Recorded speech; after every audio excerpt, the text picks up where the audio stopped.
আজকে এই বৃষ্টিমুখর দিনে গরম ভাতের সাথে দই কাতলা জাস্ট অমৃত। অনুষ্ঠান বাড়ি দই কাতলা আমি অনেক খেয়েছি, তবে মায়ের তৈরি এই দই কাতলার একটা আলাদাই স্বাদ।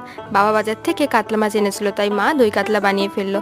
প্রথমেই মাছটা কেটে ভালো করে ধুয়ে নিয়ে হলুদ, নুন আর সর্ষের তেল দিয়ে মাখিয়ে নিতে হবে।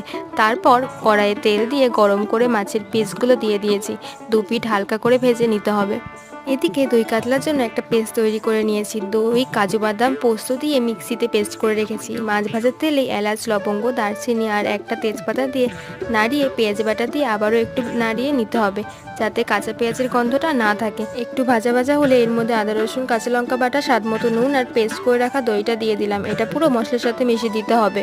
মশলাটা থেকে তেল বেরিয়ে এলে পরিমাণ মতো জল দিয়ে একটু ফুটে এলে ভাজা মাছগুলো দিয়ে দিতে হবে। হয়ে গেলে শেষে অল্প ঘি আর গরম মশলা ছড়িয়ে মিশিয়ে দিলে তৈরি আমাদের দই কাতলা। শেষে আমি গার্নিশের জন্য পেঁয়াজ ভাজা ছড়িয়ে দিয়েছি। তোমরা একবার রেসিপিটি বাড়িতে করে খেও, আর কেমন লাগলো সেটা কিন্তু জানিও।